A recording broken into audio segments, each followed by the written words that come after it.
আসসালামু আলাইকুম। আরকিকাপ ডিজাইনের পক্ষ থেকে আপনাদের সবাইকে স্বাগতম। সাথে আছি আমি তানভীর। আজকে আমাদের অটোক্যাড মাস্টার কোর্সের ২২ নাম্বার ক্লাস। আজকের ক্লাসে আমরা দেখব কিভাবে ফুটিং এ ডিটেইলিং করা হয়। গত ক্লাসে আমরা দেখছিলাম কিভাবে একটা ফুটিং লেআউট তৈরি করা যায়। আজকের ক্লাসে আমরা দেখব কিভাবে একটা ফুটিং এ ডিটেইলিং করা হয়। ফুটিং ডিটেইলিং করার আগে আমরা ফুটিং এর শিডিউলটা একটু দেখব। এটা হচ্ছে আমাদের একটা ফুটিং শিডিউল, যেটা হচ্ছে আমাদেরকে স্ট্রাকচার ইঞ্জিনিয়ার দেয়া দেয় যে এই ফুটিংটা এত লেন্থ, উইডথ এবং থিকনেস এর হবে এবং এটার ডেপথ মাটি থেকে এতটুকু নিচে হবে এবং এটার মেইন বার গুলা কিরকম হবে সেটা দেখা যাবে। এরপর টপ বার গুলা কিরকম হবে সেটা দেখা যাবে।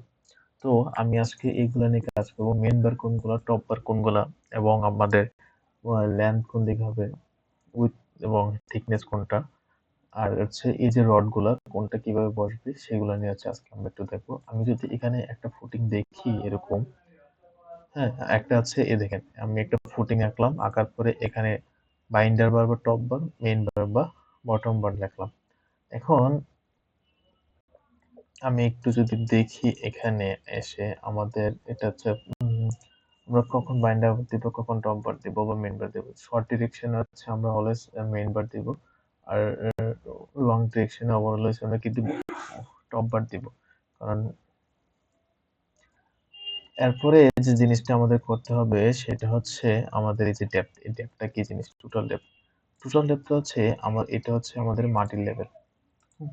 মাটি থেকে ৮ ফিট নিচে হচ্ছে আমাদের এই ফুটিংটা সেট হবে, সেটা হচ্ছে আমাদের ডেপথ। এটা একটা জিনিস। এরপরে যে জিনিসটা সেটা হচ্ছে আমাদের থিকনেস। এই যে থিকনেস কোনটা, এই যে থিকনেস 16 ইঞ্চি, এই থিকনেস 16 ইঞ্চি সেটা হবে কি, এই যে কলামের এই লাইন থেকে এই লাইন পর্যন্ত যে যে জায়গাটা আমাদের কংক্রিট হবে সেটা হচ্ছে থিকনেস 16 ইঞ্চি। তো আমি একটা কলাম আপনাদেরকে এভাবে এই শুধু নিচের পোর্শনটা এঁকে দেখাবো, উপরের পোর্শনটা বুঝিয়ে দেবো এখান থেকে। হ্যাঁ, তো আমি ফার্স্টে হচ্ছে একটা কলামের নেই, আমরা ফুটিং নেই। মনে করেন আমরা এখানে ফুটিং নিয়েছিলাম কি ৫ ফিট বা ৬ ফিটের একটা ফুটিং নিয়েছিলাম। তো আমি একটা ৫ ফিট বা ৫ ফিটের একটা ফুটিং নিলাম। নেওয়ার মনে করেন তাহলে আমাদের দুই পাশে মাটি কাটতে হবে কতটুকু, ৫ ফিট নিলে হচ্ছে দুই পাশে বেশি কাটতে হবে ৬ ইঞ্চি, ৬ ইঞ্চি মনে করেন ৬ ফিটের একটা নিতে হবে। তো ফুটিং এর জন্য আমাদের একটা ফুটিং এর লেয়ার ছিল, এরকম নিলাম। নেওয়ার পরে আমরা ৬ ফিট কমা ৮ ফিট নিলাম, কারণ আমাদের ডেপথটা কত, ৮ ফিট নিলাম। নেওয়ার পরে এখানে যে কাজটা আমাদের করতে হবে সেটা হচ্ছে ব্ল্যাক কালার ইউজ করি। এখানে যে কাজটা আমাদের করতে হবে সেটা হচ্ছে, এটা তো আমাদের মাটি কাটার অংশ। এরপরে আমরা কি করি, এখানে ফার্স্টে আমরা মনে করেন ৩ ইঞ্চি বা ৬ ইঞ্চি আমরা কি করি, স্যান্ড ফিলিং করি। স্যান্ড ফিলিং করার জন্য আমি মনে করেন দিলাম এখানে আমার একটা মনে করেন ৩ ইঞ্চি স্যান্ড ফিলিং হবে, এখানে দিলাম ৩ ইঞ্চি। এরপরে মনে করেন আবার ৩ ইঞ্চি কি হবে, সিসি ডালা হবে। এখানে হচ্ছে ৩ ইঞ্চি সিসি ডালাই, দেখছেন এখানে ৩ ইঞ্চি সিসি ডালাই দিলাম, এখানে ৩ ইঞ্চি স্যান্ড ফিলিং দিলাম। দেওয়ার পরে এখান থেকে হচ্ছে সিসি ডালাইয়ের পর থেকে হচ্ছে আমাদের ১৮ ইঞ্চি যে অফসেটটা হবে এখান থেকে হবে উইন্টার ১৮ ইন্টার। তাহলে আমি কি করবো, এখান থেকে এখান পর্যন্ত হবে আমাদের বেস্ট। এখন বেস্টটা নেওয়ার জন্য আমাদেরকে অবশ্যই দুই পাশে আমরা ৬ ইঞ্চি করে বেশি নিয়েছিলাম, ওইটা আমাদেরকে ছেড়ে দিতে হবে। এখন এই পাশে নিয়ে দিলাম ৬, এই পাশে নিয়ে গেলাম ৬, নিয়ে গিয়ে আমি কি করবো, এখান থেকে হচ্ছে আমাদের লাইনটা নিয়ে নিলাম। এখন আমাদের আরেকটা কাজ করতে হবে, সেটা হচ্ছে এখানে মিডল থেকে আমরা উপর পর্যন্ত একটা দাগ দিই, এমনিতে র্যান্ডমলি দিলাম। আমাদের কি কলাম গুলো ছিল কি ১২ বাই ১৫। এখন ডিপেন্ড করতেছি আমি যে সেকশনটা কাটলাম এটা কোন অংশতে কাটলাম। মনে করেন আমার কলামটা যদি এইভাবে থাকে, হ্যাঁ, আমি যদি এই সেকশনটা কাটি তাহলে কি আমার বড় অংশটা এখানে দেখা যাবে, ১৫ অংশটা। যদি এভাবে লম্বাভাবে কাটতাম তাহলে আমার ছোট অংশটা দেখা যাবে। মনে করেন আমি বড় অংশটা দেখাই দিছি, তাহলে আমাদের ১৫ থেকে যদি ৩ ইঞ্চি বেশি থাকে তাহলে কত থাকে, ১৮। তাহলে আমি উইন্টার ৯ ইঞ্চি দুটো অফসেট নিই, এখান থেকে ৯, এখান থেকে ৯ দিলাম। এখানে মিডল হচ্ছে আমাদের ১৮ ইঞ্চি থাকবে। এটা আমি একটু ট্রিম করে দিই। এখন আমাদের যে কাজটা করতে হবে সেটা হচ্ছে এ হচ্ছে আমাদের মোটামুটি এই কলাম পর্যন্ত হচ্ছে আমাদের বেসটা হয়ে গেল।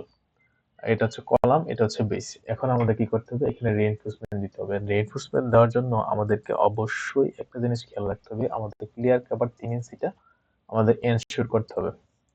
তাহলে আমি 3 ইঞ্চির আরেকটা অফসেট দিয়ে এখানে আমরা একটা ব্লক বসাবো, আর ইস ইন্টার 3/3। তাহলে 3,3 আমাদের 3 ইঞ্চির ব্লক বসাবো। তাহলে আমি কি করব, এভাবে নিয়ে এখানে বিভিন্ন জায়গাতে আমরা কিছু ব্লক বসাই দিব, যে আমাদের 3 ইঞ্চি এনশিওর করার জন্য। এরকম মনে করেন আমরা কয়েকটা ব্লক বসালাম, বসানোর পরে আমাদের যে কাজটা করতে হবে, আমাদের তো সাইডও 3 ইঞ্চি ক্লিয়ার কভার এনশিওর করতে হবে। তো সাইডে 3 ইঞ্চি ক্লিয়ার কভার এনশিওর করার জন্য আমরা কি করব, এখানে 3, এখানে 3 ফার্স্টে কি আমাদের মেইন বারটা বসবে, ঠিক না? দিলাম।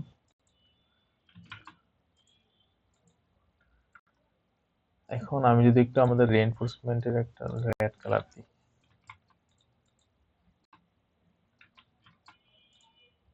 এটাকে রেড কালার দিয়ে দিলাম। এখন আমাদের এই যে মাটাম ইউজ করবে, এটাকে এই পাশে লম্বা যেটা থাকে সেটা হচ্ছে মাটাম বলা হয়। 6 ইঞ্চি মাটাম দিলাম। এটা ডিপেন্ড করে বিভিন্ন রডের উপর। মিনিমাম 6 ইঞ্চি আমরা একটা মাটাম দিলাম, এই হচ্ছে মাটাম। এখানে হচ্ছে আমাদের এটা মেইন বার, এটা হচ্ছে মাটাম। আর এখান থেকে এটা 3 ইঞ্চি দূরে, এখান থেকে এটা 3 ইঞ্চি দূরে, বেসটা হচ্ছে এরকম। হ্যাঁ, এখন আমার যে কাজটা করতে হবে, এখন তো আমাকে আবার এই যে এটা তো দিলাম শুধু লম্বা বারটা, এখন আমাদেরকে উপরের ভাগগুলো দেখাইতে হবে না? উপরের ভাগগুলো দেখানোর জন্য আমাদের কি করতে হবে, অবশ্যই সেম ওয়েতে ডোনেট কমান্ড ইউজ করতে হবে। 0.01 ইন্টার 0.5, তারপরে এরকম ভাবে হচ্ছে এখানে একটা হবে মনে করেন। তারপরে আমি অ্যারে কমান্ড ইউজ করি, এখানে ইউজ করলাম রেক্টাঙ্গুলার অ্যারে। আমার এক রো হবে একটা, কলাম হবে মনে করেন 6 ইঞ্চি পর দিলে 5 ফিটে হবে 12টা 13টা 10টা 11টা। হ্যাঁ, আর যেহেতু 6 ইঞ্চি পর দিব, তাহলে আমার হবে কি -6, যেহেতু আমি বাঁ পাশে আসবো। তারপর আমি ইন্টার দিলাম, দেখেন আমার মোটামুটি এখানে পড়ে গেছে, দেখছেন? আমি মাইনাস দিলাম কেন, একটু করি, কারণ আমি ওই পাশে নিয়ে নিয়েছিলাম, ওই পাশ থেকে যখন এই পাশে আসবো তখন আমাকে মাইনাস ইউজ করতে হবে। তো মোটামুটি এভাবে হচ্ছে আমাদের এটা করতে হয়। দেন আমাদের যে কাজটা করতে হয় সেটা হচ্ছে আমাদের মিডলে আমাদের কলামের রডগুলো বসানো লাগে। তো মিডলে কলামের রডগুলো বসানোর জন্য আমাদের যে কাজটা করতে হবে, আমরা এখান থেকে 3 ইঞ্চির আবার 2টা অফসেট নেই, এক্সটেন্ড করে দিই, করে আমাদের রডের জন্য হচ্ছে এই কলামের রডগুলো ডিপেন্ড করে আমরা মিডলে কতটা রড আছে এটার উপর। যদি আমি এই অংশটা আমি এতটুকু আমি একা দেখালাম, আমি এখানে বাকিটা বুঝাই দিচ্ছি আপনাদেরকে। তো আমাদের দুই পাশে তো 3 ইঞ্চি করে আমাদের ক্লিয়ার কভার থাকবে, এই যে বাইন্ডার বার, মেইন বার, কোনটা মেইন বার কোনটা বাইন্ডার বার এইভাবে বোঝানো আছে। এইভাবে কি আছে বোঝানো আছে। দেন এই যে 3 ইঞ্চি সিসি, তারপরে এটা হচ্ছে 3 ইঞ্চি 3/3 সিসি ব্লক, তারপরে এখানে আছে 6 ইঞ্চি ফিলিং, স্যান্ড ফিলিং। হ্যাঁ, দেন হচ্ছে এটা হচ্ছে আমাদের কলাম। এই যে কলামের এটা একটা এক্সট্রা বার থাকে, সেটা হচ্ছে 18 ইঞ্চি থেকে শুরু হয়, মিনিমাম 18 ইঞ্চি আমাদেরকে দিতে হবে। আবার অনেক সময় ডিপেন্ড করে হচ্ছে আমাদের রডের সাইজের উপর। হ্যাঁ, রডের সাইজের উপর অনেক সময় ডিপেন্ড করে, এটা 18 ইঞ্চি এভাবে বাইন্ডার করে দিতে হয়। দেওয়ার পরে এগুলো তো কলাম, দেন হচ্ছে এই স্ট্র্যাপ গুলো আমরা আগে যেরকম দেখাইছিলাম সেরকম ভাবে দেখানো লাগে, যে strap 10 millimetre dia 5 CC by CC, তারপর মাছ এই দুই পাশে তো আমরা স্যান্ড বা মাটি দিয়ে আমরা পরে ভরাট করে ফেলি। এখন আসি হচ্ছে ইজিএল আর এফজিএল। এখানে ইজিএল হচ্ছে আমরা এক্সাইটিং গ্রাউন্ড লেভেল, মানে হচ্ছে এখানে আমাদের মাটি শেষ। হ্যাঁ, এটা হচ্ছে ইজিএল 00। আর এখানে মাটির উপরে হয় আমাদের গ্রেড বিমটা হয়। গ্রেড বিমটাও আমাদের 3 ইঞ্চি বেশি বড় হয়, কারণ গ্রেড বিম আমাদের ক্লিয়ার কভার দিতে যেতে মাটির সাথে লেগে থাকে। এরপর হচ্ছে গ্রেড বিমটা এখানে শেষ হওয়ার পরে হচ্ছে আমাদের এফজিএল শুরু, মানে ফিনিশ গ্রাউন্ড লেভেল। এখান থেকে হচ্ছে উপরে যাই আমরা, এখানে গ্রেড বিমটার সাইজের উপর ডিপেন্ড করে এটার কত ইঞ্চি হবে সেটা ডিপেন্ড করবে। এরপরে হচ্ছে আমাদের গ্রেড বিম থেকে উপরে যাব, যাওয়ার পর হচ্ছে পিচ লেভেল আমাদের শুরু হবে, মানে হচ্ছে এখান থেকে হচ্ছে আমাদের ফ্লোর শুরু। এগুলো এক্সট্রা হিসেবে উপরে দেখানো হয়েছে, স্টেপ গুলা, এই যে থিকনেস কোনটা কি হবে সেগুলো দেখানো হয়েছে। আর এরপরে আমরা এটা তো একটা ফুটিং এর ক্রস সেকশন একে আমরা দেখাই যে এরকম ফুটিংটা হবে। একটা দেখালে হয় সবটা বিল্ডিং এর জন্য, সবগুলো দেখানো লাগে না। কারণ অল ডিটেইলস আমরা এখানেই লিখে দিই। এই শিডিউলটাতে আমরা অল ডিটেইলস লিখে দিই আর একটাতে আমরা দেখাই দিই কিরকম হবে। দেন আমরা এরকম ভাবে এক্সিস কি হবে, ওয়াই এক্সিস কি হবে, নোট গুলো দিয়ে দিই যে clear carbon 3 inch all side, reinforcement 60 grade, FC prime footing, এগুলো আমরা এভাবে দেখাই দিই। মোটামুটি এভাবে আমাদের ফুটিং এর ডিটেইলিংটা করা হয়। আপনারা নিজেরা একটু ট্রাই করবেন বাসায়, যেন দেখে দেখে একটু ড্র করলে আপনারা খুব ধারণা জেনে যাবেন। আর যদি রিয়েল লাইফ প্রজেক্টে কাজ করতে পারেন তাহলে অবশ্যই সবটা একদম ইন ডিটেইলস দেখতে পারবেন, বুঝতে পারবেন। হ্যাঁ, এই ছিল আজকের মতো ক্লাস, ফুটিং ডিটেইলিং এর ক্লাস। নেক্সট ক্লাসে আমরা আবার নতুন কোনো একটা ডিজাইন শিখবো ইনশাআল্লাহ। সেই পর্যন্ত আপনারা সবাই ভালো থাকেন, সুস্থ থাকেন। আল্লাহ হাফেজ সবাইকে। আসসালামু আলাইকুম।